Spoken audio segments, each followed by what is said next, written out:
Okay guys, welcome to the video. This is the brother right here. We're going to be playing 9 today. It's going to be match play. Welcome to the channel, Ben. Thanks. This is the first time we're doing one of these, so bear with us.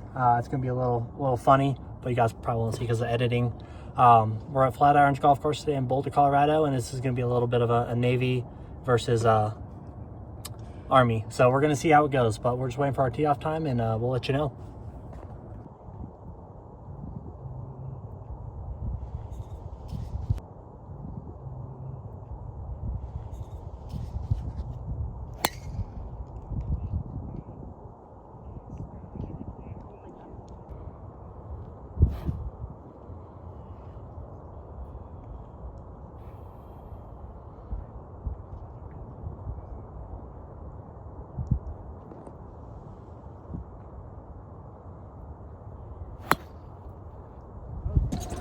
Okay guys, we'll just teed off.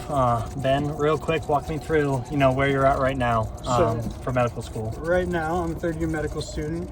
Getting ready to apply for my fourth-year rotations. That will be my audition rotations. Then after that, I'll apply to residency next fall, and then just kind of go from there. Okay, and then why'd you choose the Navy compared to something else? I think it was more of a mentor thing. It was the people I met in the Navy.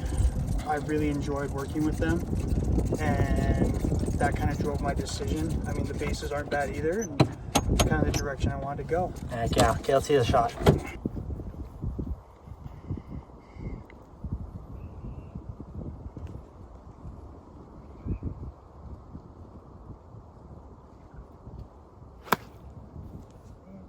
Where'd it go? Oh, I got it.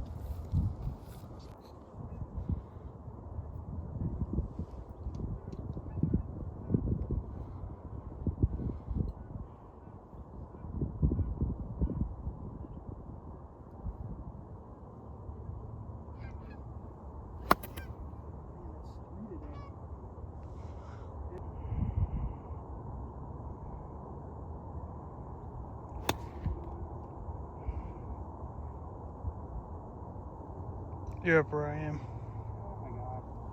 Over the back. Okay, Ben, talk me through your basic training. What was ODS like? Or whatever you call it. Yeah, Officer Development School. It was a lot. I think it was easier than what the other officers for OCS had to go through. Ours is a 5-week training compared to, I think, the 8 or 9, or I guess it's more like 12-week training for the other naval officers.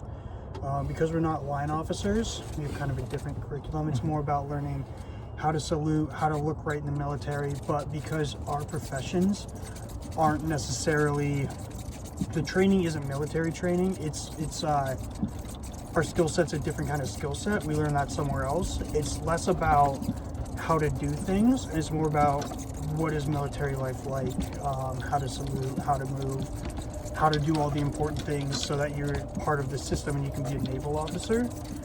But the training you're going to receive for what you're actually going to be doing on the day-to-day, you receive that at your school. So it's a little bit different. Most days we'd wake up around 3:45. We'd still go do PT after that. Where did my phone go?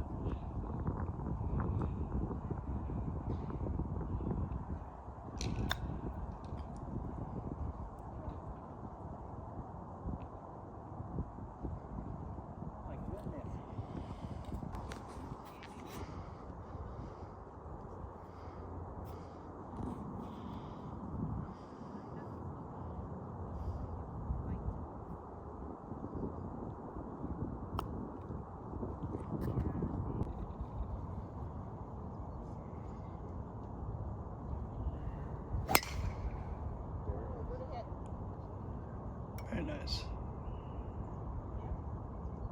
In the rough, but she'll play. Oh, that's perfect. Coming back. Good.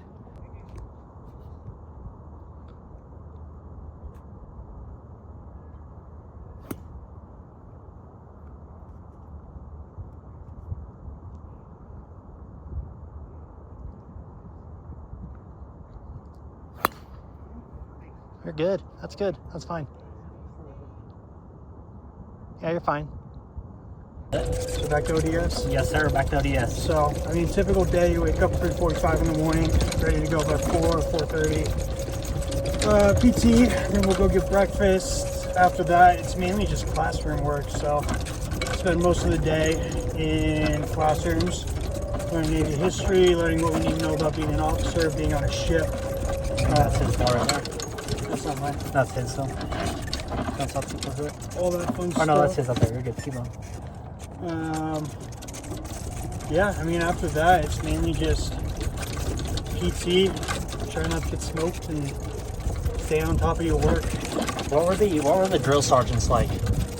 They were a little more chill than I thought they were gonna be. I mean, they would definitely get on your ass. So I was a what's it called? Drill officer. So it was my job to get people in line, get people places, and man, they were not shy about letting me know when I made some mistakes. But once we got into it, they were actually not that bad. They were more concerned about us, who we were, trying to make sure that we were doing a good job and trying to make sure we learned. And I mean, honestly, after this second week, this guy's trying to hit. I want to hit off them real quick. Okay.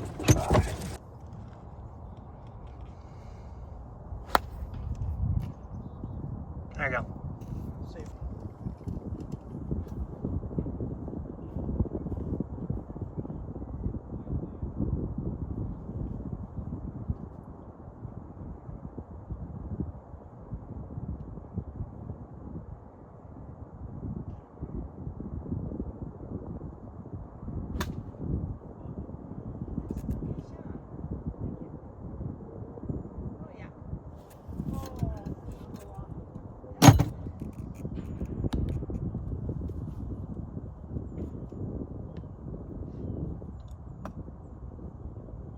Run, ball.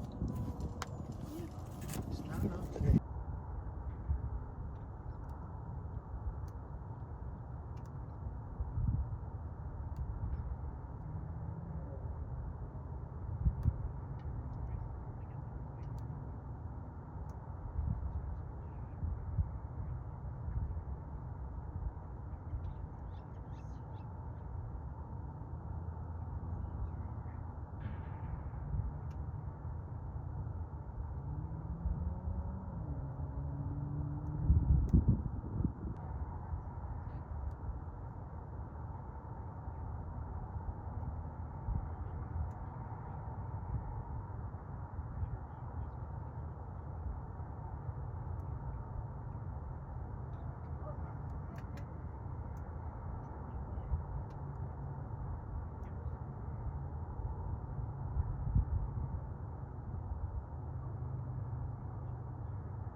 Okay, so after ODS, what'd you do? So the Navy's pretty hands-off during the school year. You're required to do one active duty training a year that you pay for. Basically, they pay for a month and a half of active duty time. And besides that, you really don't do anything. You just kind of hang out in school.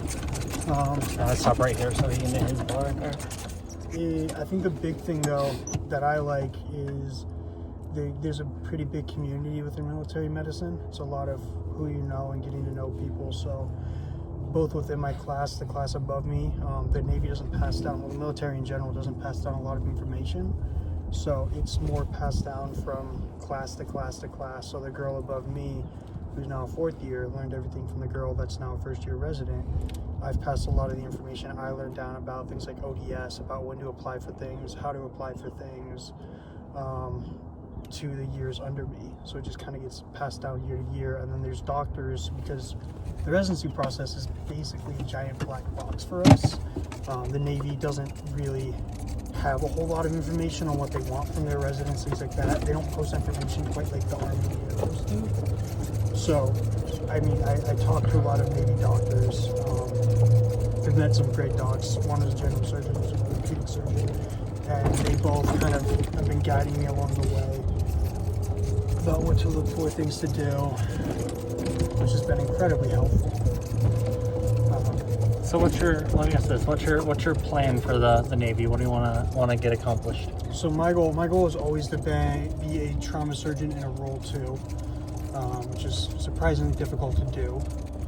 And that means my next step would be applying for residency, getting into a general surgery residency. The big three for the Navy are going to be